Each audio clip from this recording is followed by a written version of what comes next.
नमस्कार, आप देख रहे हैं पद्मेश 24/7 कृष्णा संडे के साथ। बुलेटिन की शुरुआत करते हैं हेडलाइन से।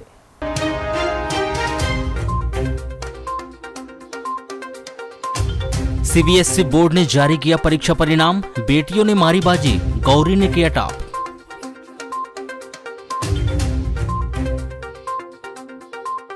बालाघाट जनपद अध्यक्ष उपाध्यक्ष के लिए शुरू हुई गठजोड़ की राजनीति, अधिकांश सदस्य हुए कवरेज के बाहर। एकलव्य विद्यालय छात्रावास लापरवाही के मामले में प्रभारी प्राचार्य सहित एक शिक्षक पर गिरी निलंबन की गाज।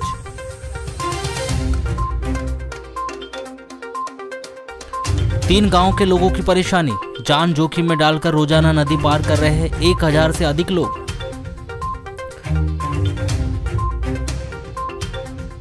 रिजल्ट खराब होने पर छात्रों का फिर फूटा आक्रोश, महाविद्यालय के गेट पर की तालाबंदी।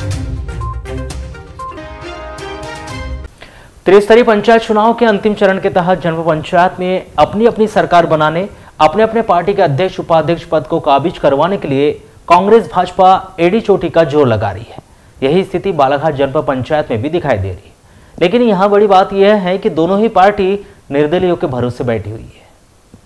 चलिए खबर पहले हम बालाघाट जनपद पंचायत के निर्वाचित हुए जनपद सदस्यों के बारे में जानकारी दे देते हैं। 25 जनपद सदस्य वाली बालाघाट जनपद पंचायत में अब तक जिस तरह से कांग्रेस भाजपा, पूर्व सांसद कंगर मुंजारे समर्थित सदस्य और गोंडवाना गणतंत्र पार्टी ने जीत का दावा किया है, उसके अनुसार कांग्रेस पार्टी समर्थित 10 जनपद सदस्य, 9 भारतीय जनता पार्टी समर्थित जनपद सदस्य, 3 पूर्व सांसद कंगर मुंजारे समर्थित जनपद सदस्य और 2 गोंडवाना गणतंत्र पार्टी समर्थित जनपद सदस्य इस चुनाव में जीत गए। ऐसे में कांग्रेस और भाजपा के पास जनपद अध्यक्ष और उपाध्यक्ष बनाने का जादुई आंकड़ा नहीं है और ना ही पूर्व सांसद कंकर मुंजारे समर्थित जनपद सदस्य और गोंडवाना गणतंत्र पार्टी के सदस्यों के पास यह संख्या है। लेकिन यदि बात अध्यक्ष उपाध्यक्ष बनाने की करें तो सबके अपने अपने दावे हैं। सभी एक स्वर में कहते हैं कि सरकार तो जनपद में उन्हीं की बनेगी। लेकिन जब हमने सभी जनपद सदस्यों से बात करने की कोशिश की तो किसी ने भी मोबाइल रिसीव नहीं किया। घर पर संदेश भिजवाया, पता करवाया तो पता चला कि जनपद सदस्य बाहर घूमने गए हैं। इस बारिश के मौसम में बाढ़ के माहौल में जहां पर ट्रेन बस समय से देरी से चल रही है, लोग घरों में बैठे हैं। ऐसे में हमारे जनपद सदस्य कहाँ घूमने चले गए? सूत्रों की बातों पर यकीन किया जाए तो कोई कहता है कि भले ही कान्हा राष्ट्रीय पार्क इस बारिश में बंद हो गया हो, लेकिन रिसोर्ट तो खुले हैं। सबके पास सबसे बेहतर, सबसे सुरक्षित, सबसे संरक्षित वही एरिया है जहां पर जनपद सदस्यों को घुमाने के लिए ले जाया गया है। रिमझिम बारिश, हरियाली के बीच शांत माहौल में बंद कमरे में बैठकर चर्चाएं चल रही है।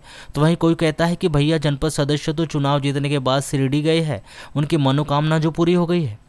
जनपद सदस्यों को कान्हा राष्ट्रीय पार्क के रिसोर्ट पर रुकवाने, शिरडी घुमाने की बात थोड़ी बहुत भी सही लगती है, क्योंकि बीते दिनों बिरसा में एक भाजपा समर्थित जनपद सदस्य का अपहरण किए जाने की बाकायदा नामजद रिपोर्ट तक दर्ज करवाई गई, जिससे यह बात तय हो गई है कि बिरसा के साथ साथ अन्य स्थानों पर भी इस तरह के उठापटक की राजनीति चल रही है। हालांकि बाकी जगह खुलासा नहीं हुआ, या कहे कि जनपद सदस्य अपनी इच्छा से अपनी पसंदीदा पार्टी के साथ शामिल होने की मंशा के लिए भ्रमण पर चले गए हो। मामला चाहे जो भी हो, लेकिन जनपद सदस्य अपने घरों पर नहीं है। दोनों ही पार्टियों ने गठजोड़ की राजनीति शुरू कर दी है। देखना अब यह है कि आगामी दिनों में बालाघाट जनपद पंचायत में किसकी सरकार बनती है, कौन किस पर भारी पड़ता है। आपको यहां बता देना जरूरी है कि पिछले बार भी जनपद सदस्यों की संख्या के आंकड़ों में कांग्रेस और भाजपा की लगभग यही स्थिति थी, लेकिन गठजोड़ की राजनीति में भाजपा उनसे आगे निकल गई थी और भाजपा समर्थित जनपद सदस्य बालाघाट जनपद के अध्यक्ष बन गए थे। शहर के वार्ड नंबर 31 उपनगरीय क्षेत्र सरेका के एक निजी व्यक्ति के द्वारा अपनी जमीन पर बाउंड्री वॉल बनाए जाने के लिए खोदी गई नाली के कारण वार्ड के सार्वजनिक कुएं का पानी दूषित होने से लोग बीमार हो रहे हैं। स्थानीय जनों ने बताया कि एक निजी व्यक्ति के द्वारा अपनी जमीन पर बाउंड्री दीवार बनाए जाने के लिए बड़ी बड़ी नाली खोद दी गई, जिस कारण बहुत अधिक मात्रा में पानी एकत्रित हो गया है, जो पानी रिस कर उस कुएं में जा रहा है, जिससे कुएं का पानी पूरी तरह दूषित हो गया है। दूषित पानी की वजह से बदबू आ रही है और लोग इस पानी को पीकर बीमार हो रहे हैं। तो क्या परेशानी हो रही है अभी? पानी की बहुत दिक्कत जा रही है। अपने घर में कोई साधन नहीं। नल तो लगे हैं ना आपके? नल लगा है लेकिन डेली नहीं आता। तो फिर पानी कहाँ का यूज करते? पानी एक कुएं का यूज कर रहे थे, वो भाटिया गुल्लू ने खुदवाया और हम यहीं का पानी यूज करते थे 12 महीने। उनने गड्ढा खुदाया, जब से पानी बहुत सेंट आ रहा है। क्या है, लड़के बच्चों का भी ध्यान देना पड़ता है। अच्छा, पानी गंदा हो गया क्या? पूरा गंदा हो गया भैया, आप हाथ नहीं रख सकते हो पानी को। तो क्या चाहते हैं आप लोग? पानी की वो फिर वो अपनी कार्रवाई करें तो हम अपनी कार्रवाई करेंगे। यहीं रहते हो? हाँ, यहीं रहते जी, बताइए किस तरह की परेशानी हो रही पानी की? ये पानी का कुआं का पानी यूज नहीं कर सकते, पूरा गंदा पानी है, खुशबू आता है, तो अब कहाँ का पानी लाएंगे। अच्छा, कितने परिवार के लोग यूज करते हैं? पूरा मोहल्ला ही बसा हुआ वाले ये सार्वजनिक कुआं के? हाँ, ये शामिल सब है। वो लिखन बार खोदाया था, मगर अपने खरीद लिए है मकान को, सार्वजनिक कुआं का सबको पानी पीते हैं पूरा। अच्छा, अभी ये तो पानी गंदा कब से हुआ है? ये पानी आया है जब से तो क्या चाहते हैं आप लोग उसमें? अब इसको कार्रवाई वो आके नालीपुर दे, और नहीं तो फिर बाउंड्री दीवार उठाए। वो दीवार उठाऊंगा भाई लो, बाउंड्री यहाँ से उठाऊंगा कि उसने गड्ढा खोदा। वार्ड नंबर 31 के नवनिर्वाचित पार्षद कमलेश पांचे बताते हैं कि किस तरह से निजी व्यक्ति के द्वारा अपनी जमीन पर महीनों पहले वाली दीवार बनाए जाने के लिए नाली को खोद दिया गया है।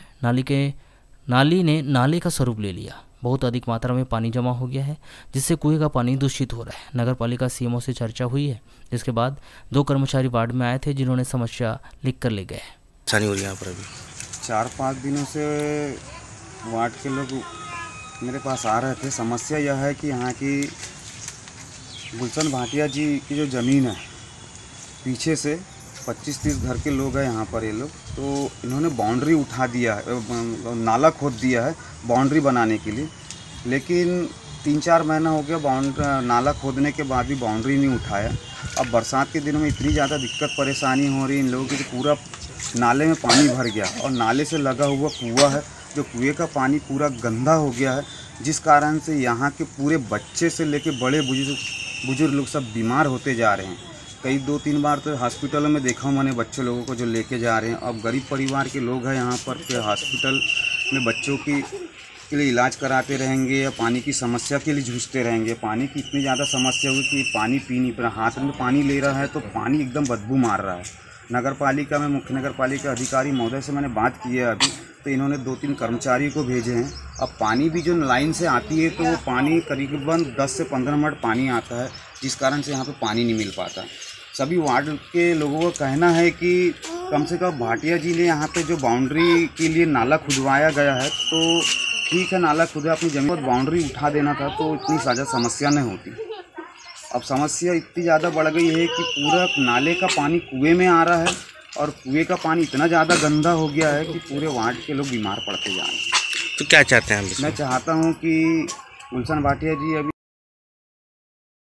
22 जुलाई को शासकीय महाविद्यालय लामता में हर घर तिरंगा अभियान के लिए विद्यार्थियों को आवश्यक जानकारी प्रदान की गई और जानकारी दी गई कि इस अभियान का मुख्य उद्देश्य देशवासियों को अपने घर पर राष्ट्रीय ध्वज लगाने के लिए प्रेरित करना है।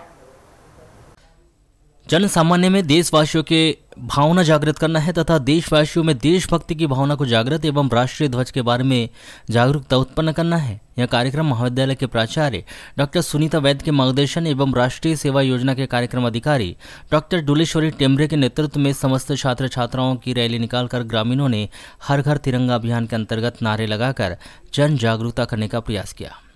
यह रैली शासकीय महाविद्यालय प्रांगण से निकालकर चमनटोला, पुलिस थाना, bus stand Lamta, railway station Lamta, Merari मोहल्ला होते हुए शासकीय महाविद्यालय प्रांगण में जन जागरूकता रैली का समापन किया गया।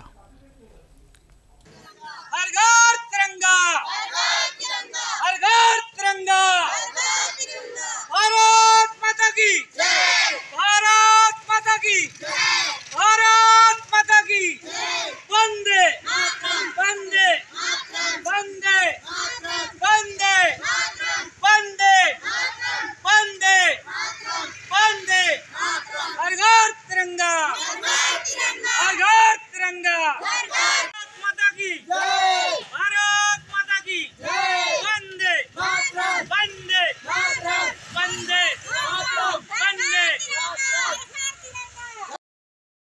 केंद्रीय माध्यमिक शिक्षा बोर्ड सीबीएसई ने शुक्रवार को कक्षा 12वीं का परीक्षा परिणाम जारी कर दिया है।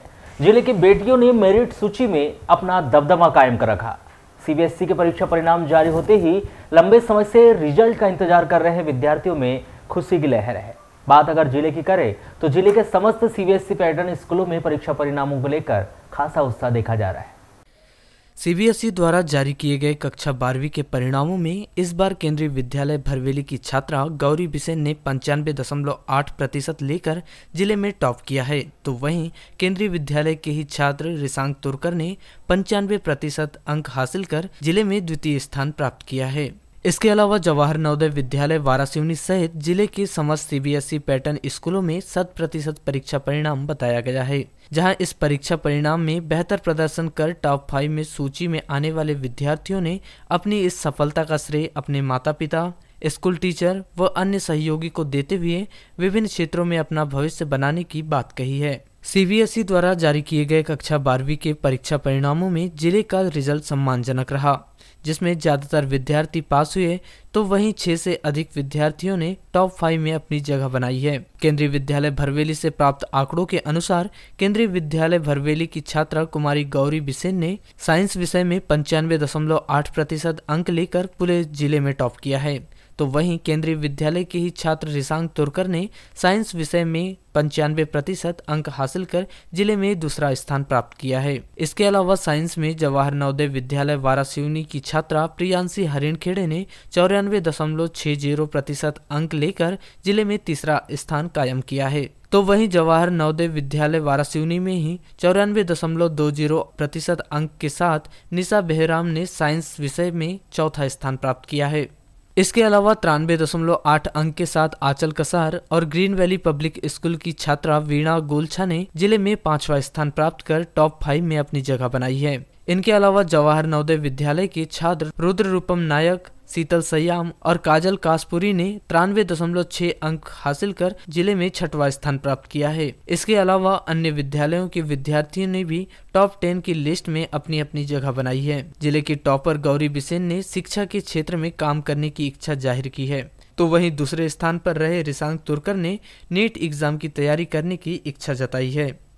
देखिए, रिजल्ट आया तो स्वाभाविक रूप से बहुत ज्यादा खुशी हो रही है। 95.8% बने हैं। कुछ ऐसा सोचा नहीं था, पर हाँ, सभी को धन्यवाद देना चाहूंगी अपने रिजल्ट। जैसे जानते हैं कि इस साल जो हमारी बैच थी उसे एक्सपेरिमेंट बैच भी कहते हैं। हमारा 2 टर्म में एग्जाम हुआ, पहले MCQs थे, फिर उसके बाद लिखित परीक्षा हुई। तो हाँ, चीजें डिफिकल्ट तो थी बहुत बार, पर हर चीजों को कोप करना एक बात किया, बहुत ज्यादा स्ट्रेस मत लीजिए। मैंने अपनी कमजोरियों को पहचाना और कभी उनसे दूर नहीं भागा। हाँ, मैंने एक्सेप्ट किया कि हाँ, मैं इसमें कमजोर हूँ और मुझे इसमें काम करने की जरूरत है। तो उसी चीज पर डिटरमेंट होकर हर एक सब्जेक्ट को इक्वल अमाउंट ऑफ टाइम देके और प्रायोरिटी देके काम किया। और आपको स्ट्रेस बिल्कुल नहीं लेना है, आप आराम से काम कीजिए, अच्छे से काम कीजिए, सब अच्छे से होगा। आप अच्छे से पढ़ाई कीजिए।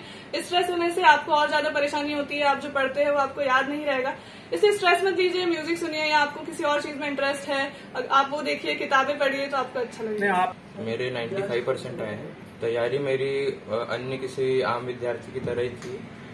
जो मेरे शिक्षक मुझे जिस तरीके से मार्गदर्शित करते थे, मैंने उसका अनुसरण किया, उनकी बातों को माना, जो वो टिप्स देते थे उनको फॉलो किया और आत्मविश्वास रखा और मेरा ऐसा परिणाम आया। मेरा ऐसा कोई फिक्स शेड्यूल नहीं था। माना जाता है कि एक विद्यार्थी का फिक्स शेड्यूल होना चाहिए, उसे टाइम टू टाइम पढ़ना चाहिए, हर एक चीज मैनेज करनी चाहिए। लेकिन मैं टाइम के हिसाब से नहीं, मैं टॉपिक्स के हिसाब से पढ़ता था कि मुझे आज ये टॉपिक कवर करना है, फिर उसके लिए चाहे कितना ही समय लग जाए। आगे मैं मेडिकल फील्ड में अपना कंट्रीब्यूशन देना चाहूँगा। उसके लिए मैं नीट 2023 की तैयारी कर रहा हूँ और उम्मीद है कि उसमें मेरा अच्छा रिजल्ट होगा। इसके अलावा 93.8 अंक लेकर टॉप 5 में अपनी जगह बनाने वाली आंचल कसार ने नीट एग्जाम पास कर MBBS करने की मंशा जाहिर की है, तो वहीं उनकी माता सुनीता कसार ने अपनी खुशी जाहिर करते हुए इस सफलता का श्रेय स्वयं आंचल को दिया है। मेरा रिजल्ट अच्छा रहा, मेरे 93.8% बने हैं। तो अभी कैसे क्या तैयारियां की थी इस एग्जाम के लिए आपने? मैंने टाइम टेबल बना के और स्ट्रेटेजी बना के पढ़ाई की थी। मैं दिन में 6 से 7 घंटे पढ़ती थी और टफ टॉपिक्स को मैं ज्यादा फोकस करती थी। तो आपका साइंस में बना है या साइंस में बना है? साइंस। अच्छा, ये बताइए कि किसे श्रेय देते हैं इस सफलता का? सबसे पहला श्रेय मेरे पेरेंट्स को जाता है, जिन्होंने मुझे हर पॉइंट पे सपोर्ट किया, और मेरी प्रिंसिपल मैम और मेरे सारे सब्जेक्ट टीचर्स और मेरे पूरे स्कूल टीचर्स, जिन्होंने मुझे थ्रू आउट मेरी जर्नी में मुझे सपोर्ट किया। आगे क्या प्लानिंग है?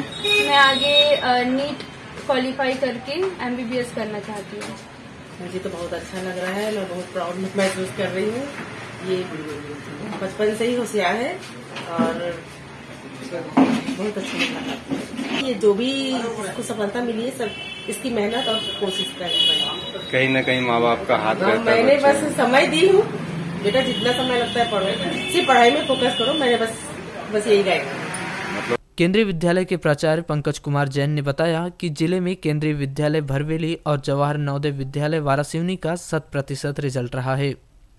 सबसे अच्छी बात रही कि कोविड के दौरान ये पहला एक ऑफलाइन एग्जाम हुआ और इसमें पूरे विद्यालय के 100% बच्चे हमारे पास हुए। कुल साइंस संकाय में हमारे 43 बच्चे थे, कॉमर्स में 40 बच्चे थे, कुल 83 बच्चों ने अपीयर हुए और सभी बच्चे पास हुए, 100% पास हुए, सभी फर्स्ट डिवीजन से हैं। सबसे बड़ी उपलब्धि ये रही कि जो जिले के प्रथम 2 छात्र हैं, गौरी विषय और ईशांक तुर्कर, ये फर्स्ट और सेकंड पोजीशन में हमारे विद्यालय से रहे। ये जिले के भी टॉपर है और जहां तक मैं रिजल्ट को एनालिसिस कर पा रहा हूं, रिजल्ट चूंकि कोविड के दौरान ये देखा गया तो पूरे जिले ने भारतवर्ष में भी रिजल्ट में कुछ उतार चढ़ाव हुए हैं। जो अपेक्षित परिणाम तो उतने नहीं आए, फिर भी हम इस बात में सफल रहे कि रिजल्ट हमारा 100%। कलेक्टर डॉक्टर गिरीश कुमार मिश्रा ने 22 जुलाई को उकवा के सीनियर बालक छात्रावास एवं एकलव्य आदर्श आवासीय विद्यालय का निरीक्षण कर वहां की व्यवस्थाओं को देखा। इस दौरान उन्होंने एकलव्य विद्यालय की छात्राओं से चर्चा भी की। इस दौरान कलेक्टर डॉक्टर मिश्रा ने छात्र छात्राओं के लिए भोजन तैयार करने वाली स्वयं सहायता समूह की महिलाओं से चर्चा कर उनकी समस्याओं को सुना। महिलाओं ने शिकायत करते हुए बताया कि विद्यालय के प्राचार्य के द्वारा उनसे 10% कमीशन मांगा जाता है। भोजन तैयार करने के लिए गैस सिलेंडर भी प्राचार्य के द्वारा लाकर दिया जाता है। छात्रावास के पूर्व में अधीक्षक रहे माध्यमिक शिक्षक विजेंद्र मेश्राम का व्यवहार ठीक नहीं है। उचित मूल्य दुकान से मिलने वाला खाद्यान्न भी सीधे समूह को नहीं मिलता है। प्राचार्य एवं शिक्षक के विरुद्ध विभागीय जांच एवं शिक्षक मेश्राम को निलंबित करने के निर्देश दिए जाए। एकलव्य विद्यालय के निरीक्षण में पाया गया कि वहां पर 5 नियमित शिक्षक है और 14 अतिथि शिक्षक है। अतिथि शिक्षक रखने में भी आवेदकों के क्रम का ध्यान नहीं रखा गया है। विद्यालय में सोलर बिजली का सिस्टम लगा है, इसके बाद भी 14,000 रुपये का बिल आ रहा है। कलेक्टर डॉक्टर मिश्रा ने एकलव्य विद्यालय के निरीक्षण के बाद वहां के छात्रावास के बच्चों के भोजन संबंधी पिछले 1 वर्ष के सभी रिकॉर्ड की जांच करने के निर्देश दिए। उन्होंने प्रभारी प्राचार्य AKS सोलंकी एवं माध्यमिक शिक्षक विजेंद्र मेश्राम के विरुद्ध विभागीय जांच शुरू करने एवं माध्यमिक शिक्षक विजेंद्र मेश्राम को निलंबित करने के निर्देश दिए। CBSE बोर्ड के द्वारा शुक्रवार को कक्षा 10वीं और 12वीं का परीक्षा परिणाम घोषित किया गया, जिसके साथ ही विद्यार्थियों में खुशी की लहर दौड़ पड़ी और उनका इंतजार खत्म हुआ।